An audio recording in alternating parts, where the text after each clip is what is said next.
Hello, everyone. The Conservative Manifesto. As a fan of a lot of Peterson's work, I look forward to his conservative vision.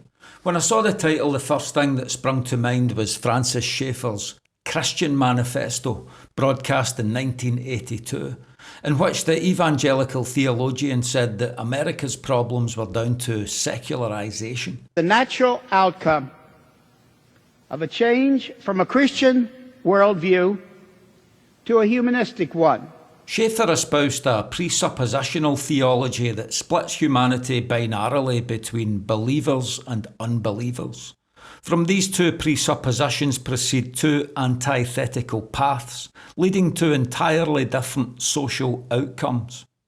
Following Peterson's message to Muslims, I'm not too hopeful his Conservative Manifesto will be a Schaeffer-style Christian message, but I do expect conservatism to be based in God. This can be expressed in a syllogism that states, "Our traditions are Christian. Conservatism ought to conserve tradition, therefore conservatism ought to conserve Christianity." From a Christian conservative perspective, then, a properly conservative manifesto must begin with God, or it leads us down the wrong path. So let's get into his speech. I'll be listening to all of it, but need to clip it down to a reasonable size for this video, but I'll try and do my best to pick out relevant parts. It begins with a preamble. It's an attempt to begin the process of outlining a positive vision for the future. A positive vision could avoid the materialist trap of right versus left, dialectical rage. Speaking of rage, I must say I like his softer tone already. With his head bowed and humble reflection, he's far friendlier than his firebrand rants. Up yours, woke moralists. Which work well as short clips on anti-woke videos with background music, but not really that constructive or informative. On the center, right, and classic liberal front. Bit of a red flag here with liberalism raising its head. Usually an ominous sign we are moving away from Christ. I would like people to respond well. I would like to outline a vision that's very enticing to people. Enticing. I don't want to be too picky too soon, but this notion of enticing people is also concerning. Alongside the positive vision's liberal will to inclusivity, it indicates a watering down of the Christian faith. This speaks to existing tensions in Peterson's broader corpus, not least from his mythologising of the Bible. Presenting the Bible as pragmatically useful fiction has opened the Word of God to millions of secular types who may have never have read the Bible at all. This is seen as a great thing at the more liberal end of Christian conservatism, but not so much on the opposite, more fundamentalist side. This is the tension between viewing Peterson as a gateway to Christ or gatekeeper from Christ. Adding to this tension is the Bible itself, which speaks unambiguously of its own content as historical fact, and belief in those facts as foundational to salvation. In Romans chapter 10 verse 9, Paul tells us how to be saved. To confess Jesus with your mouth and believe in your heart that God raised him from the dead, and you will be saved. At various times I've flipped between gateway and gatekeeper views of Peterson's work. He could be leading many to Christ on a bridge from fiction to faith, or damning them to hell with self-serving delusion. Or is this either-or dilemma too extreme? This is more of a both-and situation, with a mixture of outcomes for different people. That wouldn't require compulsion to implement, that would get people on board voluntarily. And so anyways, this is a metaphysical inquiry. Good. The positive vision requires a well-formed metaphysic to gain a solid footing in first principles. From a Christian conservative understanding, metaphysics flows outwards from God, the source and sustainer of all things, natural and supernatural. And so what might that mean? You can think about levels of profundity. At the base, the most profound ideas are theological, for better or worse. It confirms our theological foundations. They are theological because the foundation is God. by definition, because they deal with what's eternal and sacred. Excellent again. The eternal and sacred.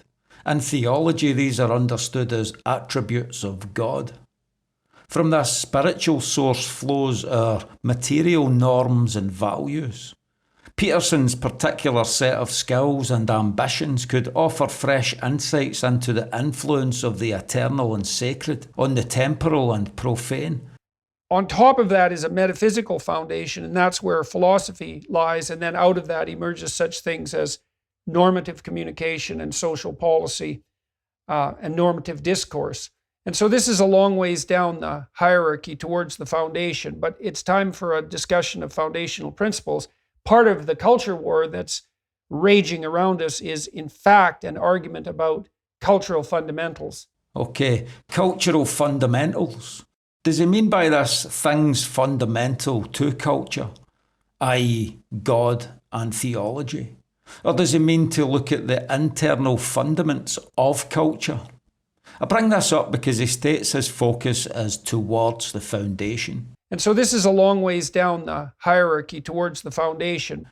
And that brings the classical liberal approach to mind, which is not quite conservative to my mind, and not Christian. He could be saying something like, theologians have grounded analysis in the sacred supernatural, but I will ground it at the natural, rational level. A subtle rhetorical strategy that includes Christians and secular listeners in the conversation. I don't want to be too cynical at this stage. I'd like to give him a chance to present his manifesto. And so, onward with it. A Conservative Manifesto. Introduction. A profound crisis of meaning currently afflicts, destabilizes, and demoralizes the sovereign citizens of the West and the social institutions upon which we depend. The manifesto begins with a spectre haunting the West, the crisis of meaning. This is a crisis familiar to Christian conservatism. Schaeffer addressed it in his Christian manifesto, blaming America's departure from God's path for leading us into the darkness of subjectivism, relativism, and nihilism. All meaning comes from God. So without God, there is no meaning. Once society untethered itself from God, all meaning began sliding out of view. A properly ordered worldview has a meaningful spiritual realm, giving meaning to meaningless matter. The secular humanist worldview inverts this order so that meaning evolves out of the material realm, essentially out of the human mind. Thus, atheist thinkers believe that God is only a projection of the mind. At best, a set of mythological archetypes that can be utilised for human improvement. But as Schaeffer noted, to not have the Christian God, the very source of meaning, as the foundational belief, is to set off down the wrong path to solving the crisis of meaning. In fact, it is the complete opposite. Producing a counterproductive discord in place of the peaceful voluntary cooperation and competition that could instead reign over and unite us. His eulogy to a meaningful past body swerves the supernatural faith of our fathers altogether for secondary effects in the material sociological realm. Peaceful voluntary cooperation and competition. He describes these material effects as reigning over us. These vague humanist virtues have sovereignty in themselves. That crisis is, in the first place, the consequence of a corrosive doubt. All crisis is caused by doubt in God. This is obvious from events in Eden. And doubt mutated into corrosive doubt because of the Enlightenment. As thinkers dared to doubt that which we cannot doubt, and ended up staring into the abyss. Now it seems Peterson is setting up Enlightenment period values as that which we must not doubt. The value of the principles of value, aim, and action that have heretofore inspired, guided, and stabilized us. He justifies the values by valuing the principles of value, which are aim and action. At least, I think that's what he's saying. The phrasing is awkward. The humanist justifies values with principles, but how does he justify the principles? Or do we simply assume their value? This speaks to the problem of circularity in the humanist worldview. Believing that meaning is inside the human mind only justifies values internally with more values. It is to say, the values are valuable because they have value. The manifesto's disinterest in justifying its values indicates we're getting less of the inquiring metaphysician promised in the preamble and more of the familiar clinical physician and self-help guru who is interested in the utility of values. It's a case of, never mind where they come from, can we use them to make life better? That crisis is in the second place. I've already forgot what the first place was. He's shifted into a more intense, shouty presentation mode since he began reading the manifesto.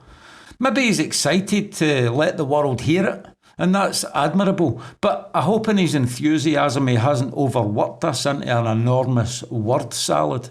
Anyway, I remember the first thing about the crisis was that it was the result of a corrosive doubt in the values. In the second place, the consequence of the historically unprecedented realization of our ignorance about the ultimate source, nature, and reality of those principles, and our resultant inability to formulate and communicate a clear moral justification for their existence.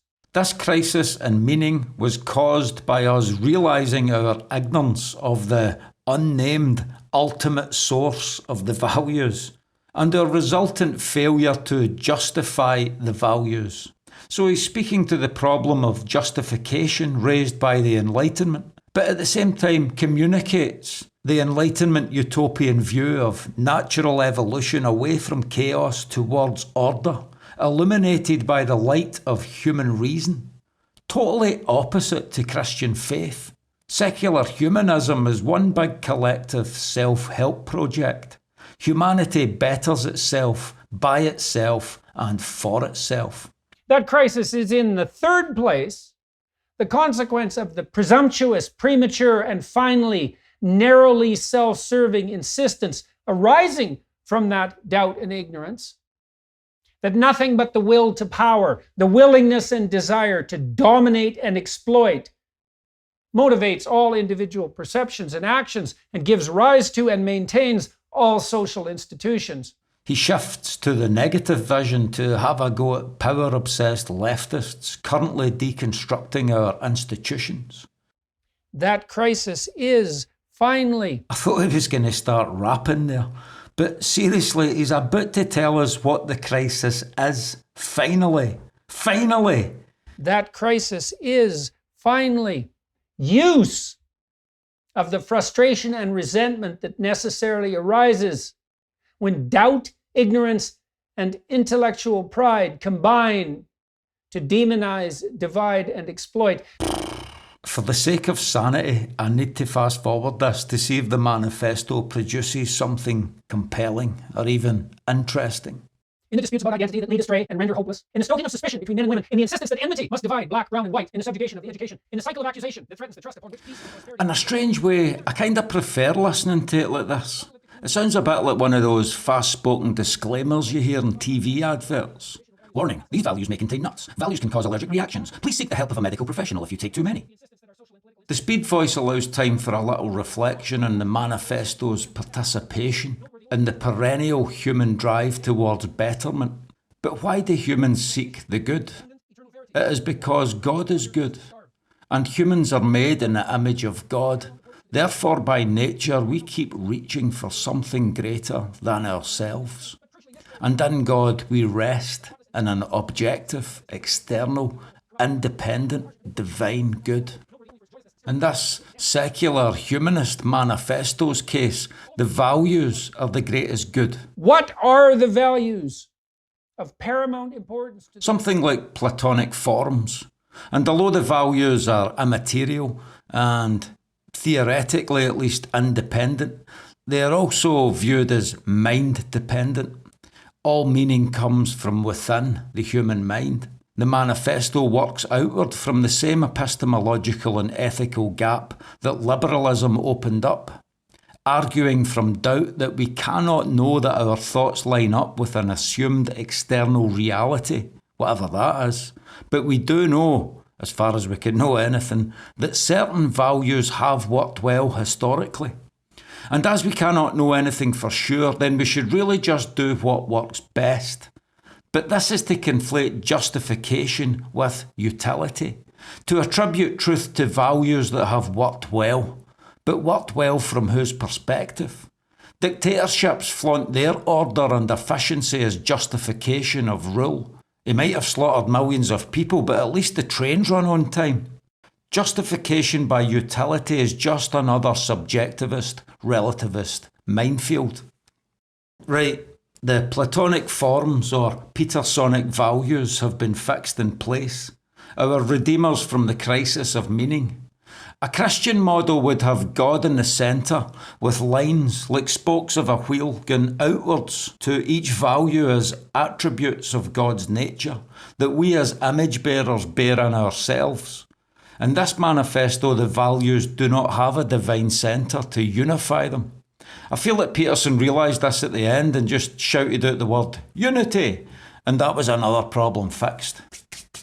Job done. Problem is, the real unity came from Christian faith. Only the true one can unite the many, and this total exclusivity of Christ makes his message as offensive to liberalism as it was to religious elites 2,000 years ago. Liberalism infected modern theology, and Christ was demoted from Son of God to a human moral example, then a fictional character on the descent into crisis. I would bet money on it then that if this manifesto mentions religion, it will not mention the Lord's name. Instead, the values will redeem us. 12 rules for conservatism. His self-help enterprise scaled up for social systems. Humility. Humility is a good value to start with. Submission to God's will is the true humility that sets the proper frame of reference for understanding human humility. Christ the King became servant, washing the feet of his disciples, showing the true humility of God. Beneath God's greatness, all humans are equally humbled. This nurtures our inclination towards equality. But if we are not humbled before the eternal, infallible Creator, we are only humbled before fallible fellow mortals. And the familiar problem of justification in a relative field. Competing visions of humility end up in self-defeating attempts to vanquish opposing humilities. Humility is the opposite of the prideful, authoritarian arrogance. Humility is the opposite of pride. I'm entertaining the notion that Peterson reverse-engineered his value of humility as a weapon against pride, the slogan of the sexuality cult that came out of the left and conquered mainstream society. God hates it.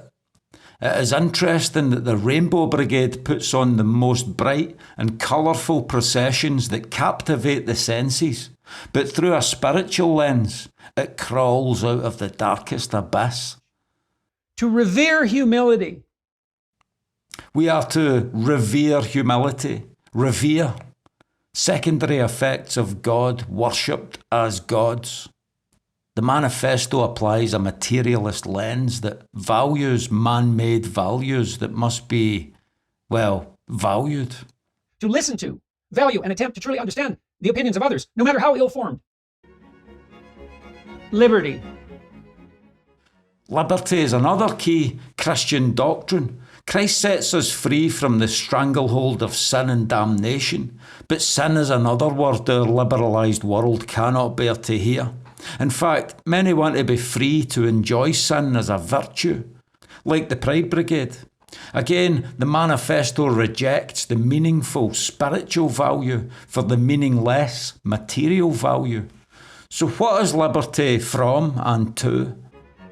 Liberty is valuable not because it enables the hedonism that heedlessly sacrifices the future and the community to the narrowly conceptualized present, More negative vision as he vilifies leftist liberty as hedonistic presentism.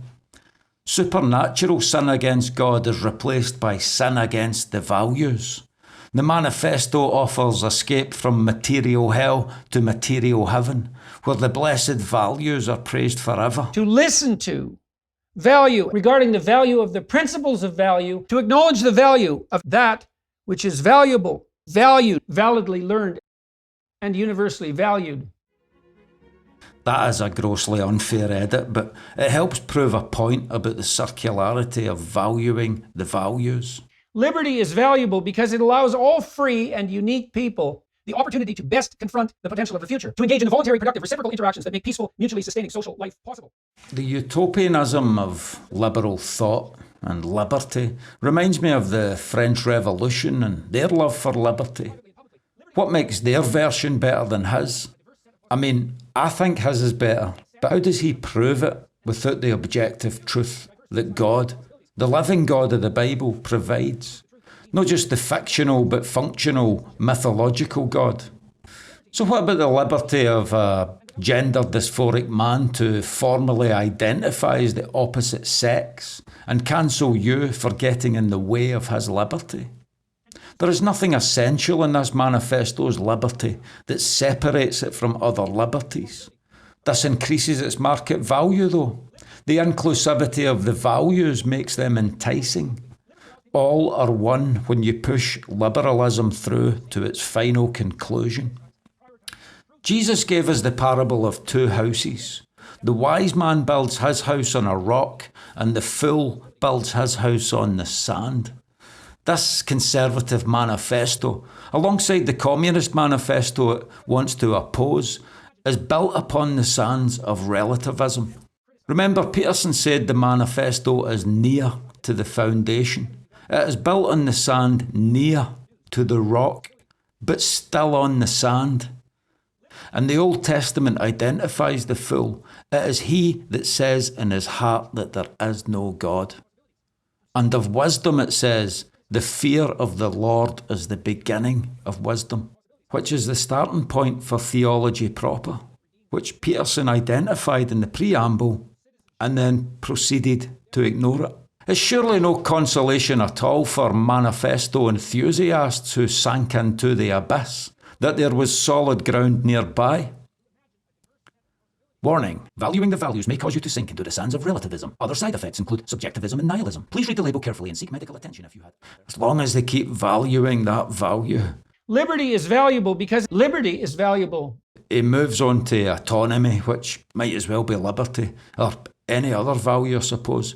Autonomy is another favourite word of the left. Think of bodily autonomy and autonomous zones. Liberalism is all about maximising freedom. Free markets. Oh, free markets. The spectre of economic conservatism is ever lurking. Probably pleasing to establishment conservative concerns, but way off the mark as far as speaking to current crises.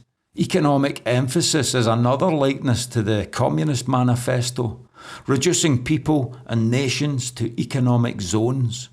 This brings up mainline conservatism's veneration of capitalism as a knee-jerk response to socialism, when one is as bad as the other.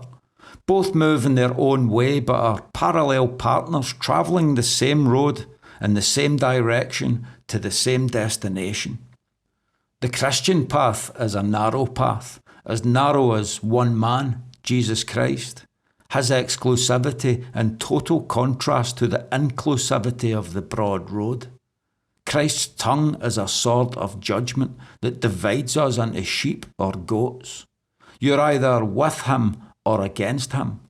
Amidst all the drama over the gender binary, we should remember that the profoundest binary is spiritual.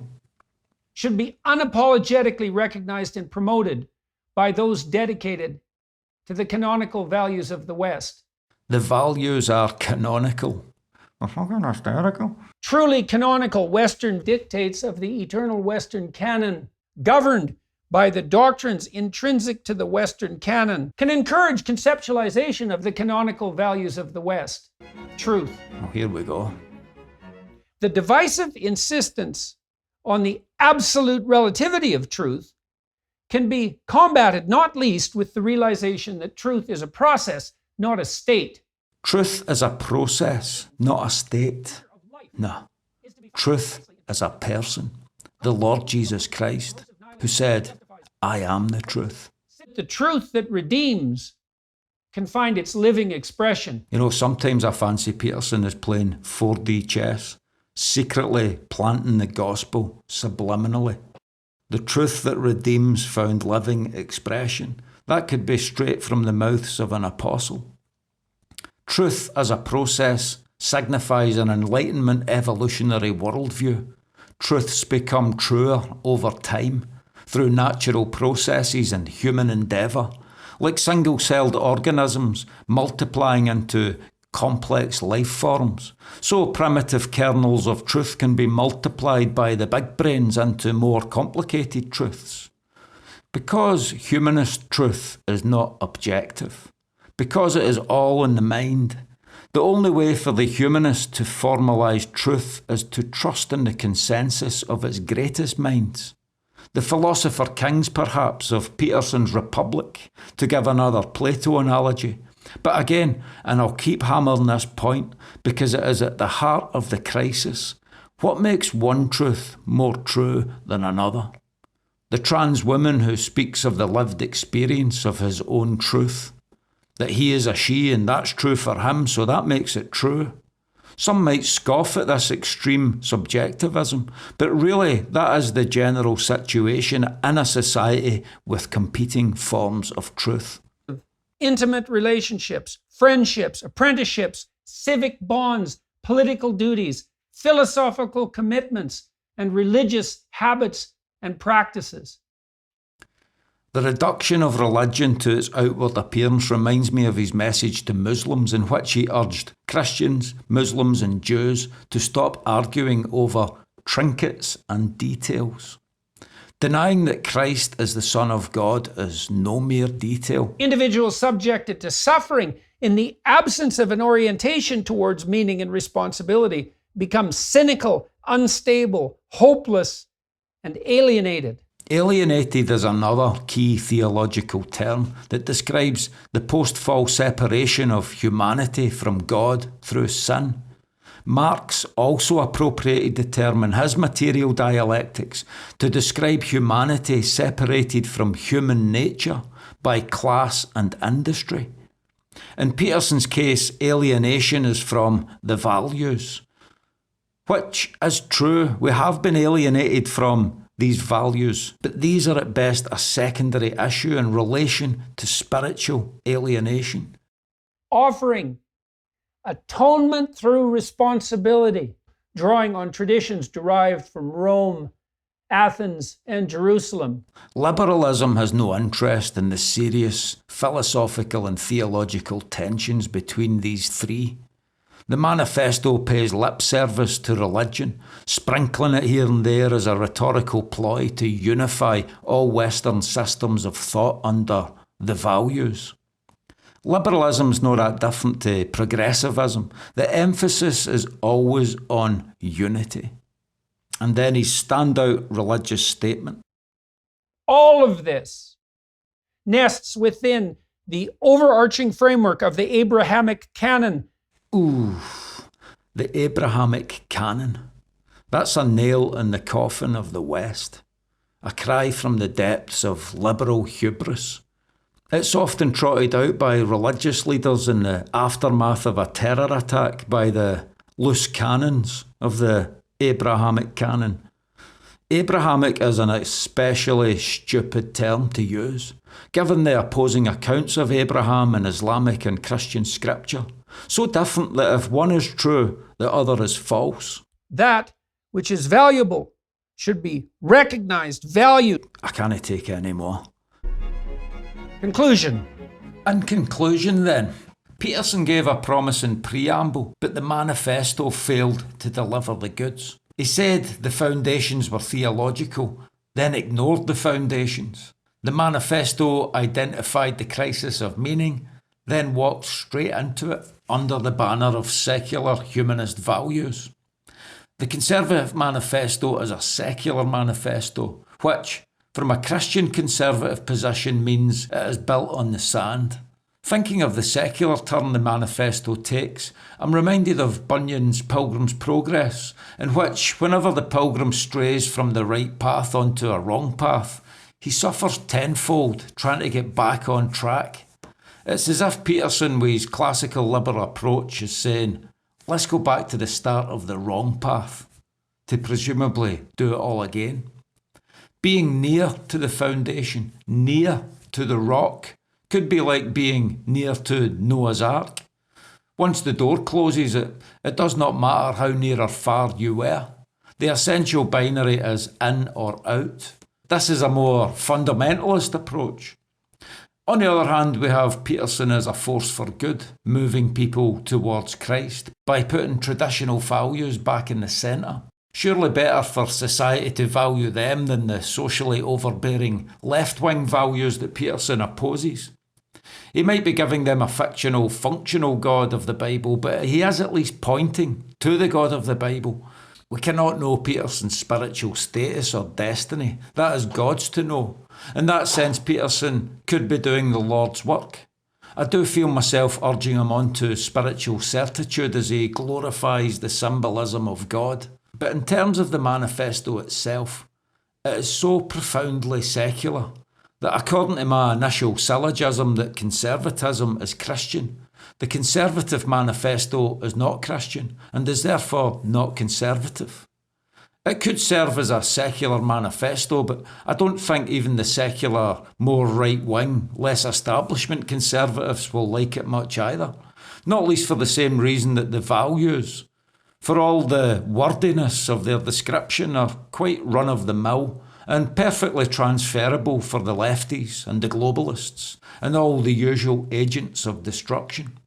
To summarise then the manifesto on its own merit, minus the preamble, its table of conservative values was designed to redress the crisis in meaning, but only floated the same humanist Enlightenment paradigm liberalism that fueled the crisis in the first place.